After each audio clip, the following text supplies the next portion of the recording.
अभी आवाज क्लियर है? एक कॉल आ गया था। देखो, इसमें आपको कुछ हमें लगता है कि बताने की आवश्यकता नहीं, अगर आप लोगों ने देखा हो तो। 7 चीज ऑफ टीचिंग मतलब कि अगर किसी को बेहतर टीचिंग लर्निंग प्रोसेस में अपने छात्रों को इन्वॉल्व करना है, तो एक टीचर के अंदर जो है, टीचर के टीचिंग क्वालिटी में जो बेसिक 7 चीज, 7 कैरेक्टरिस्टिक्स होने चाहिए, उसी को यहाँ बताया गया है।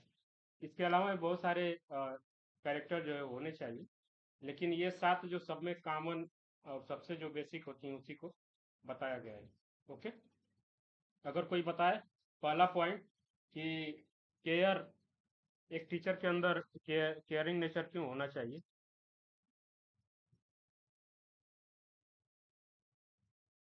पहला पॉइंट है केयर, दूसरा है कॉन्फर, तीसरा है कैप्टिवेट। इसके आगे जो है इसका जो है पूरे अच्छे से डिटेल जो है वो दिया हुआ है। आप लोग बताइए कि एक टीचर के अंदर जो है केयरिंग नेचर क्यों होना चाहिए। अपने खुद से जो है एक बार क्वेश्चन करिए और पूछिए कि इससे जो है हमें क्या प्रॉफिट एंड क्या लॉस हो सकते हैं।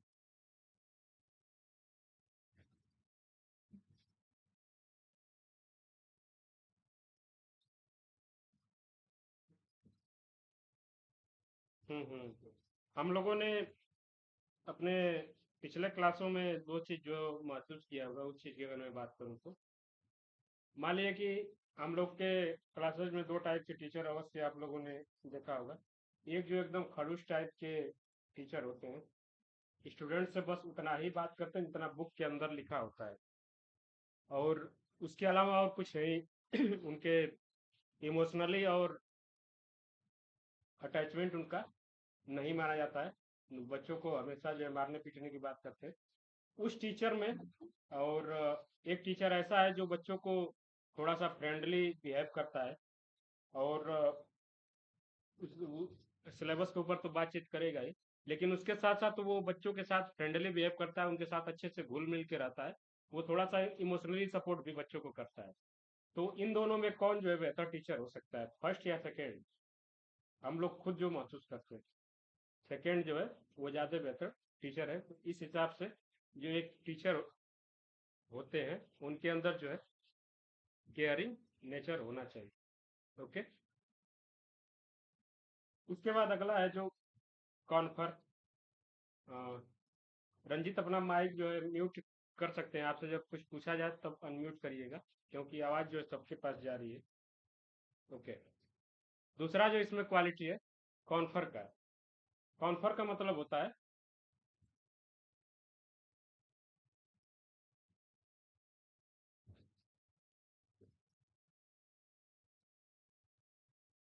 बातचीत में अच्छा होना, मतलब कि उसके अंदर जो एक बेसिक कम्युनिकेशन स्किल जो है वो बेहतर होना चाहिए। जैसे कि teacher who confer talk with students as well as welcome and respect student perspective. वो अपनी चीजें बच्चों के ऊपर थोपने से पहले उनके भी पर्सपेक्टिव को जानने की कोशिश करे, और उसके बाद टीचिंग लर्निंग का प्रोसेस है वो आगे बढ़ाए। तो ये जो है टीचर के अंदर एक दूसरी क्वालिटी जो है वो होनी चाहिए, या टीचिंग लर्निंग प्रोसेस की दूसरी क्वालिटी ये होनी चाहिए। ओके, क्लियर है? तीसरा है कैप्टिवेट। कैप्टिवेट इसका मतलब होता है कि मैं अगर आपको फर्स्ट पेपर पढ़ा रहा हूँ तो आपको इतना ज्यादा आपके अंदर मैं इंटरेस्ट पैदा करूं इस पेपर को पढ़ने के लिए कि आप जो है पढ़ाई के दौरान अपने आप को इस टीचिंग लर्निंग प्रोसेस से बाहर न ले जाए, आपका ध्यान न भटके। इसको बोलते हैं कैप्टिवेट, किसी को बझाए रखना इंटरेस्टिंग और रिलेवेंट टॉपिक के अंदर। ओके, ये क्लियर है सबको?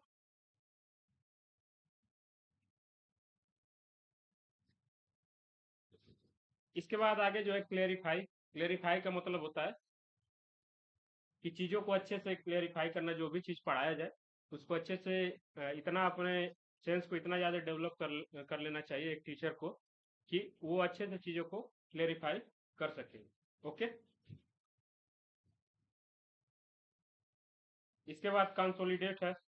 कंसोलिडेट का मतलब है कि कम बात में जो है ज्यादा से ज्यादा चीजें बताने की कोशिश करना चाहिए, ये है कंसोलिडेट। चैलेंज है कि बच्चों को जो है छोटा छोटा चैलेंज जो है वो देना चाहिए, जिससे कि उनको जो है पढ़ाई में मोटिवेशन जो है वो मिल सके।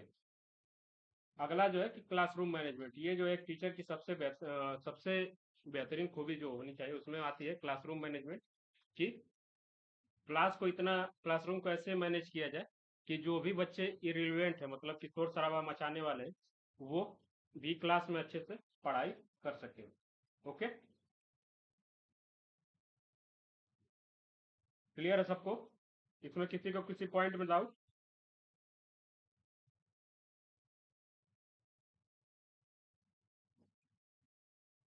चैलेंज हम लोगों के साथ अक्सर ऐसा हम लोग सोच सकते हैं कि स्टूडेंट को जो है टीचर क्लास में जो है चैलेंज कुछ ऐसे करते हैं कि उनकी जो थिंकिंग पावर है वो थोड़ी सी बढ़ सके। जैसे कि कोई क्लास के बीच में कोई ऐसा क्वेश्चन पूछ देना जो बच्चों को थोड़ा सा मोटिवेट कर सके कि मैं जो है इसका आंसर दूं तो मेरी क्लास में जो है इज्जत बढ़ जाएगी, इस टाइप का कोई ऐसा, मतलब पढ़ाई से रिलेटेड कुछ ऐसा चैलेंज देना। जैसे कि वो हो सकता है कि जो भी 4 से 5 लेसन याद करके आएगा उसको मैं क्लास में मॉनिटर बना दूंगा, इस टाइप का चैलेंज। बच्चों को चैलेंज देना कि वो अपने आप को थिंकिंग केबल बना सकें और अपने जो लर्निंग पावर है उसको बढ़ा सकें। ओके, अब क्लियर है सबको? ओके।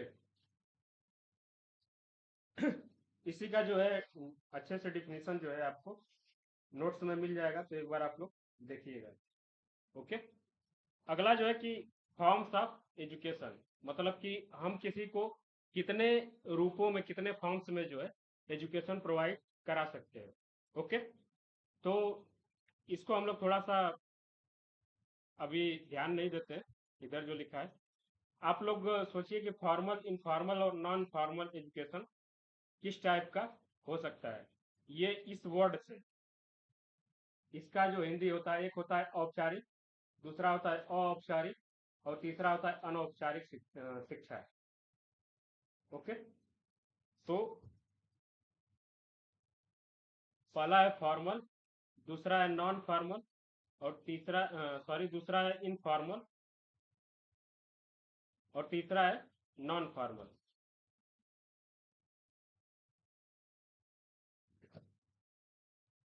हम लोगों ने अपने लाइफ में कई बार जो है फॉर्मल वर्ड जो है सुना होगा, तो उसका कोई मतलब बता सकता है कि फॉर्मल, यो फॉर्मल ड्रेस, फॉर्मल स्टाइल, इसका क्या मतलब होता है?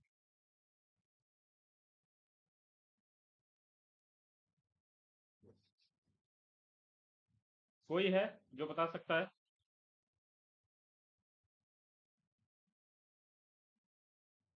बहुत अच्छा प्राच। कोड ऑफ कंडक्ट फॉलो करने का मतलब कि एक व्यवस्थित ढंग से चीजों को करना। ऑफिशियल, ओके, बहुत अच्छा सही।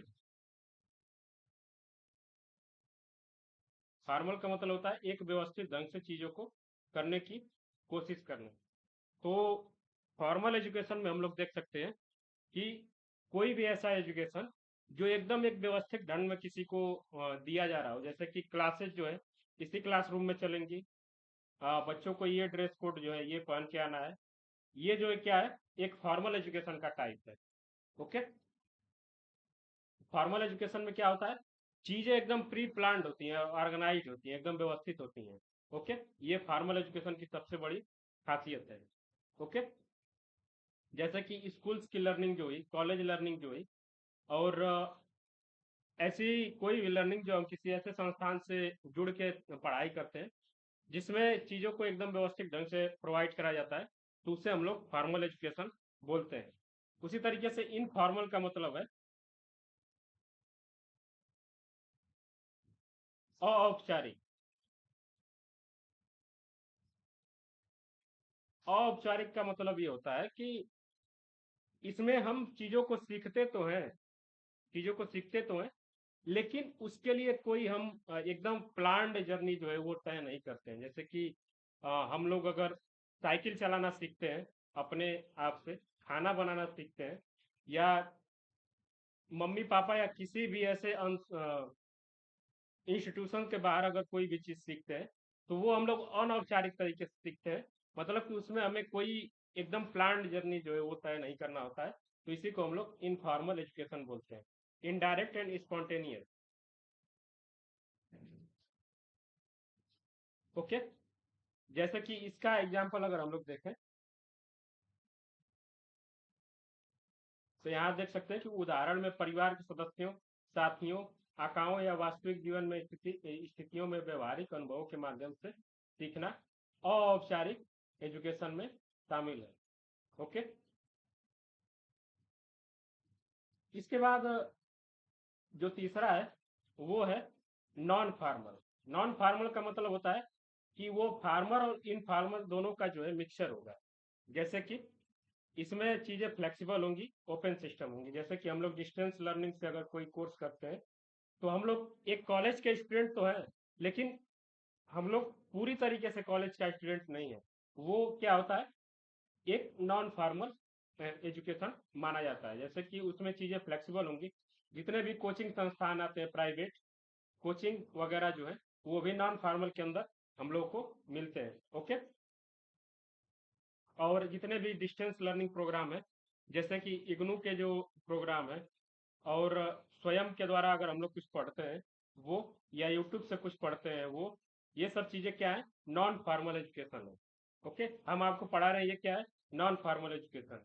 मतलब कि चीजों को हम लोग कुछ फॉर्मल ढंग से करेंगे, कुछ इनफॉर्मल ढंग से करेंगे, तो उसको हम लोग नॉन फॉर्मल एजुकेशन बोलते हैं।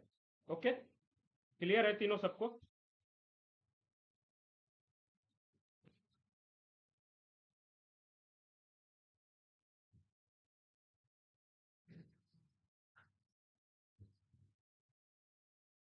अब बताइए कि अगर कोई लड़की या लड़का सिलाई सीखता है तो वो तीनों में से कौन सा एजुकेशन माना जाएगा? Formal, informal, non formal. सिलाई सीखता है वो भी अपने मम्मी से या पापा से। ओके, बहुत अच्छा। और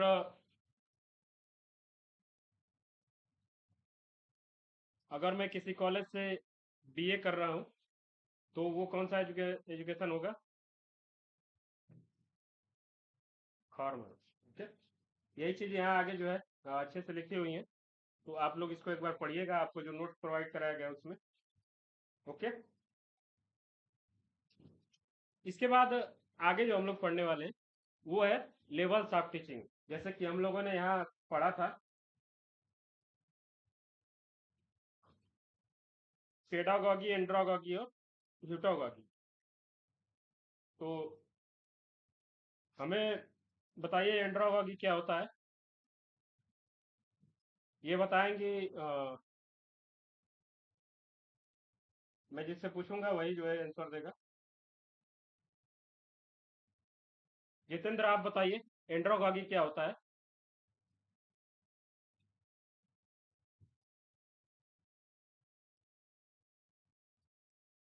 आवाज जा रही है Jitendra?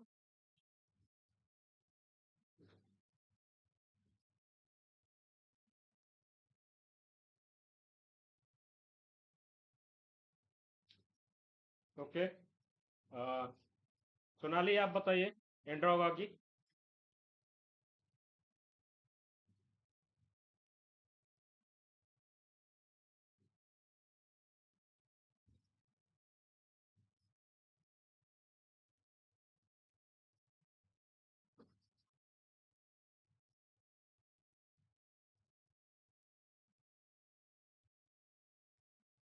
The method of practice of teaching.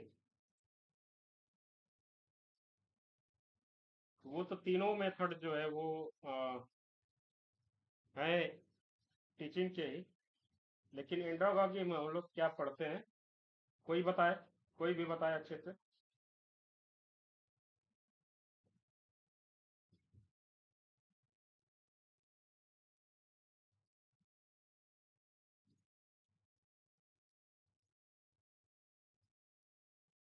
Okay. Sonali भी बता रही है कि the method and practice to teaching of adult learner. बहुत अच्छा।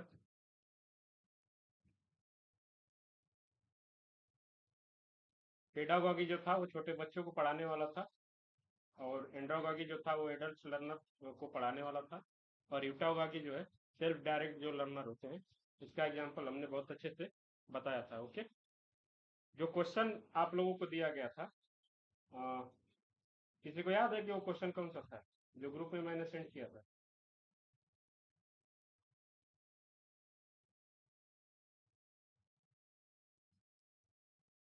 ये था कि which are the following is the driving force for students commitment, engagement and persistence in self direct learning.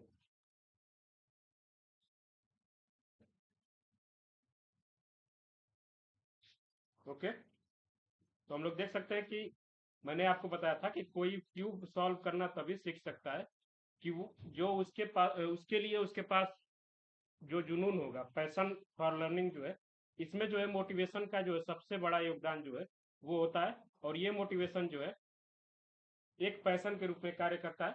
तो इसी चीज को यहाँ बोला गया था कि इसमें बताना था कि सबसे अधिक जो है वो कौन सा ऐसा कारक है जो सेल्फ डायरेक्ट लर्निंग में विद्यार्थी को जो है अपनी तरफ खींचने का कार्य करता है। तो इसलिए इसका आंसर जो है वो बी सही था।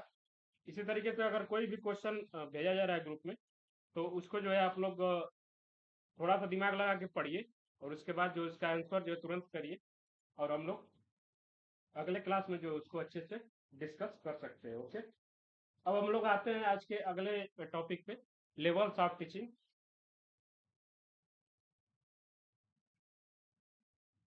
अब फिर से मैं इसमें जो है इन चारों लेवल को एज वाइज में जो डिवाइड कर देता हूँ। 0 से 3 साल, 3 से जो है लगभग 8 साल, 8 साल से लेके लगभग जो है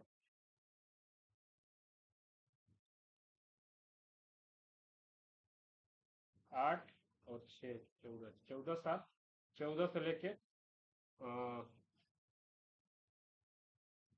20 के अनवर्ड, 20 या 25 के अनवर्ड। ओके, तो यहाँ हम लोगों को थोड़ा सा ये सोचना है कि एक बच्चा अगर पैदा होता है और वो धीरे धीरे बढ़ता है, तो उसके टीचिंग का जो है लेवल है उसका कैसे आगे पीछे वो होता है। जैसे कि सबसे पहला लेवल होता है autonomous development level of teaching, दूसरा है मेमोरी लेवल ऑफ टीचिंग, तीसरा अंडरस्टैंडिंग लेवल ऑफ टीचिंग, चौथा है रिफ्लेक्टिव लेवल ऑफ टीचिंग।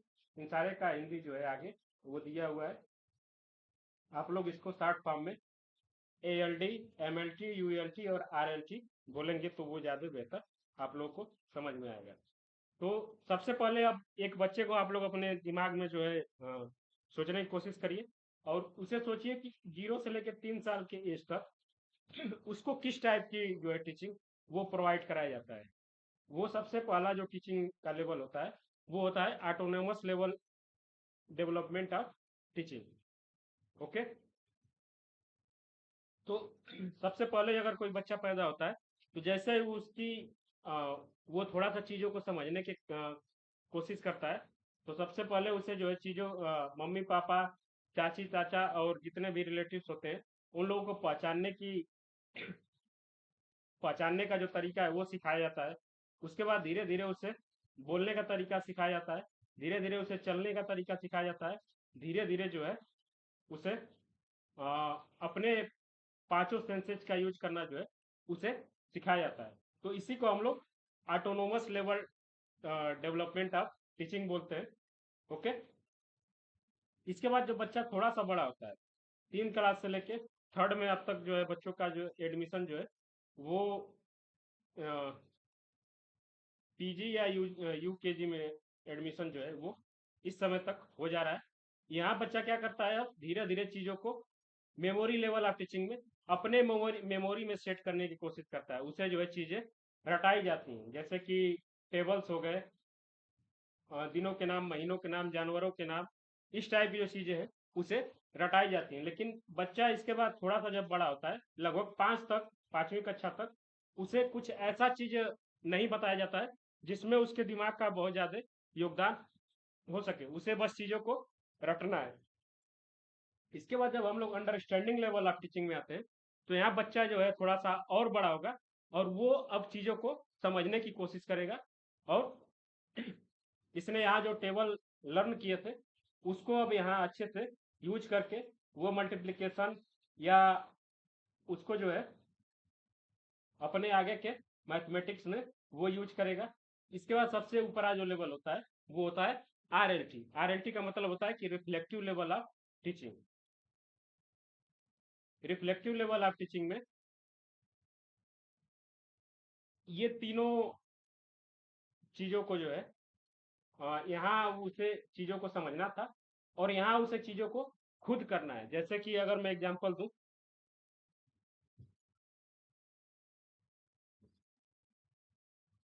तो हम लोगों ने मैथ में जो है थ्योरम्स जो सॉल्व किए होंगे वो हमें अब खुद ये तय करना है कि इस क्वेश्चन में ये फार्मूला जो है वो लगेगा।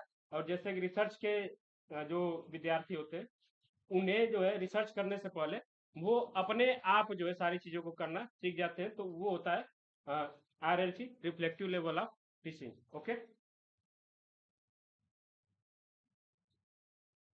ये चारों स्टेज जो है सबको क्लियर हुआ।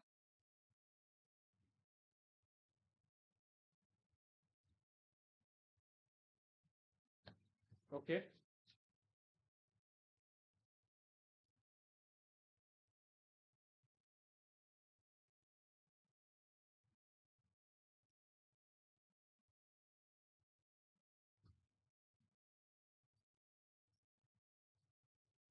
ओके, मैं जल्दी से एक बार फिर से बताता हूँ।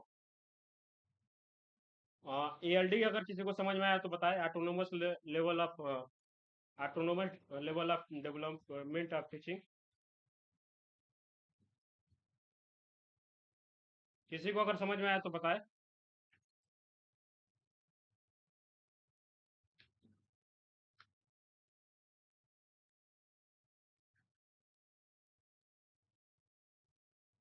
बच्चा एकदम जो है छोटा है तो उसे अब चीजों को ये सिखाया जाता है कि वो अपने सेंसेस का यूज जो है वो कैसे करेगा। उसके पास जो ज्ञान इंद्रियां पांच है उसको वो कैसे यूज करेगा। उसमें उससे बार बार पूछा जाता है कि बाबू नाक छुओ, नाक छुओ, कान छुओ, बाबू वो कौन है।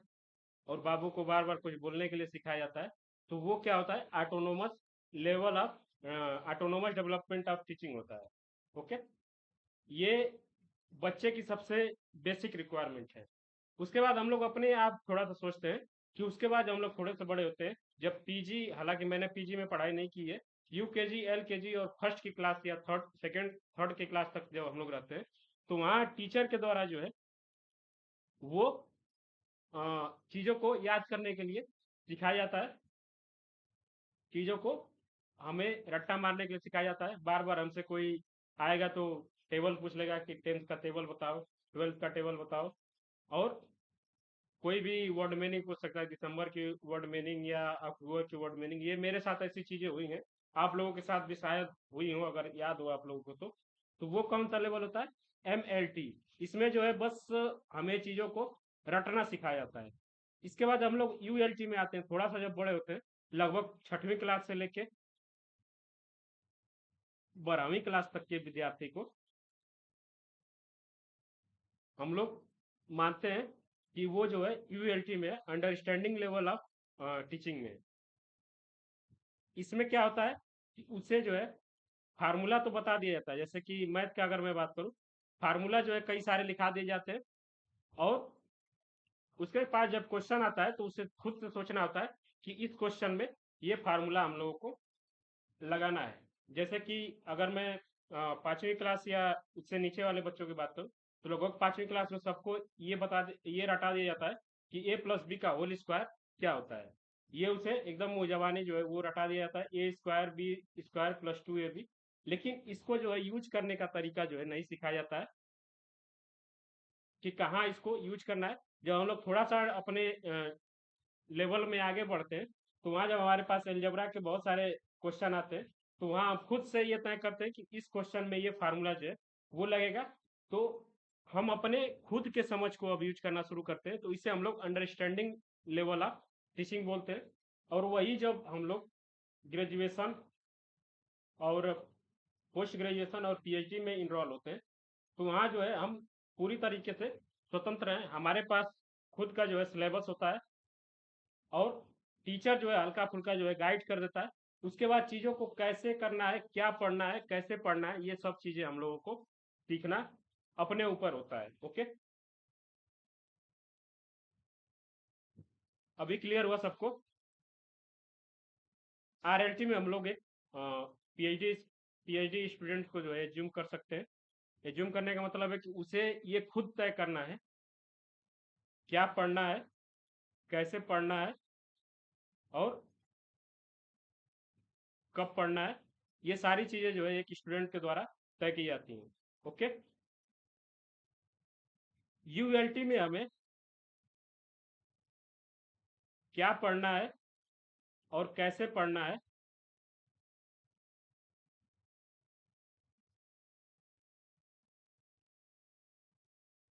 क्या पढ़ना है ये टीचर के द्वारा तय होता है, और कैसे पढ़ना है ये कई बार जो है स्टूडेंट्स के द्वारा तय होता है। जैसे कि टीचर जो है आपको 5 मैथ के क्वेश्चन जो है वो दे देगा, तो ये टीचर का काम है कि क्या पढ़ना है, आपको क्या सॉल्व करना है। ओके, लेकिन आपको यह तय करना है कि उसे उस क्वेश्चन को कैसे सॉल्व करना है, इसमें कौन सा फार्मूला जो है वो लगेगा। ओके, एमएलटी में क्या होता है कि क्या पढ़ना है और कैसे पढ़ना है, ये दोनों चीजें जो है वो टीचर के द्वारा वो होती हैं। ओके, और ए एल डी में इसमें हम छोटे बच्चों को बस उसके सेंसेस का यूज करना जो है वो सिखाते हैं। ओके, अगर हम लोग जल्दी से देखें कि ये है ऑटोनोमस डेवलपमेंट ऑफ टीचिंग। इसमें जो है छात्र केंद्रित शिक्षा जो है ये होती है। अगर बच्चे को शिक्षक का मतलब है कि यहाँ फैमिली मेंबर्स और मम्मी पापा की जो है वो बात की जा रही है, वो भी हमारे जो पहले शिक्षक माने जाते हैं। छात्रों को मार्गदर्शन के साथ साथ आयोजित करना, उन्हें जो है चीजें अच्छे से बताई जाती हैं कि कैसे जो है अपने अंगों का यूज करना है, कैसे क्या बोलना है। ओके, छात्र इसमें थोड़ा सा स्वतंत्र होता है एमएलटी की तुलना में। मतलब कि उसे जब मन करेगा तब वो जो मन करेगा तो करेगा, क्योंकि वो अभी बहुत छोटा है, तो सारी चीजें जो है उसके उसी के ऊपर अभी फिलहाल है। बस इसमें जो है शिक्षक की क्या भूमिका होती है कि वो उसे गाइड कर सकता है और चीजों को बता सकता है, उससे कुछ जबरदस्ती उससे मेमोराइज करवाने की कोशिश नहीं कर सकता है। ओके,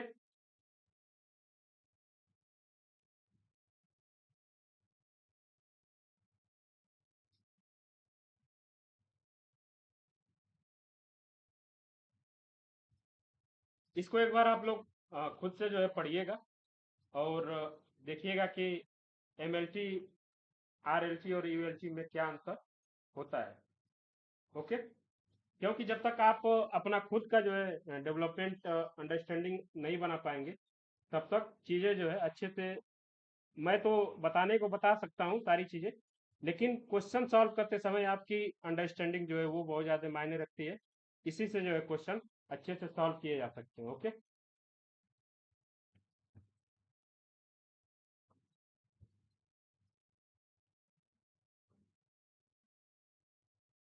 इन सारी चीजों को सभी लोग एक बार अच्छे से पढ़ेंगे। इसके बाद कल की क्लास में जो है इसको मैं डिस्कस करूंगा एक बार फिर से। ओके, क्लियर है सबको?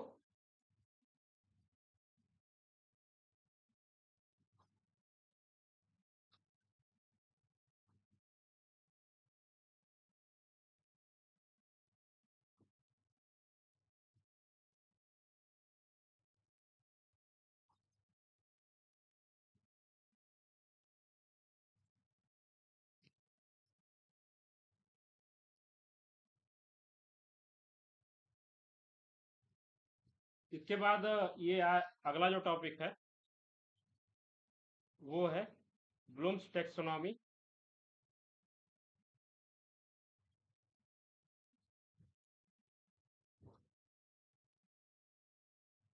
इसको भी हम लोगों को एक बार जब आप लोग पढ़ेंगे खुद से, तब चीज़ें अच्छे से समझ में आएंगी।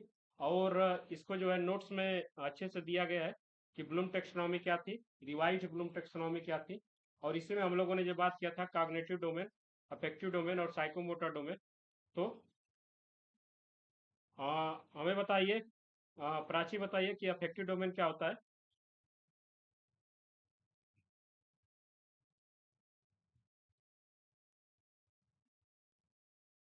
मैंने आपको बताया था क्लास को शुरू करने से पहले कि कॉग्निटिव डोमेन, अफेक्टिव डोमेन और साइकोमोटर डोमेन, दिमाग, दिल और हाथ, हाथ पैर ऐसा कुछ करके मैंने बहुत अच्छे से इसको समझाया था। बता सकता है कोई अफेक्टिव डोमेन क्या होता है?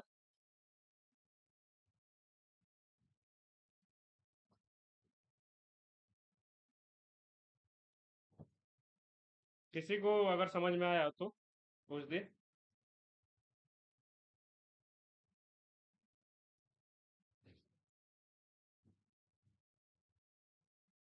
ओके। आज की क्लास को हम लोग यहीं पे जो है खत्म करते हैं।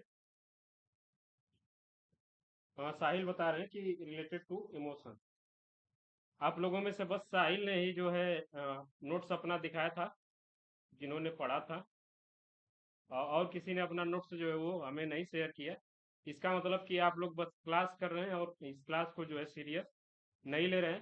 तो ऐसे बहुत सारी चीज़ें जो है बताने का, अगर मेरा समझाने का मन भी रहेगा तो मैं नहीं कर पाऊंगा, क्योंकि आप लोगों का अगर इंटरेस्ट नहीं दिखेगा तो मैं अपनी तरफ से आपको चीज़ें बता सकता हूँ, लेकिन आपके अंडरस्टैंडिंग को मैं डेवलप नहीं कर सकता हूँ। ओके।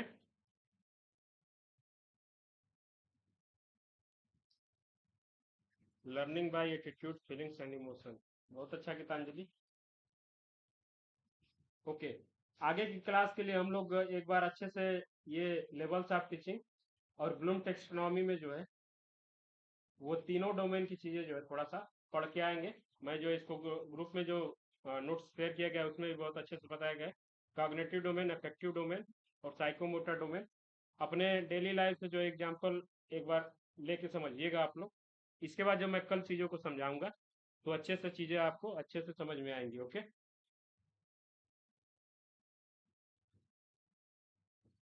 ठीक है फिर। हाँ, आज की क्लास को हम लोग यहीं जो है समाप्त करते हैं।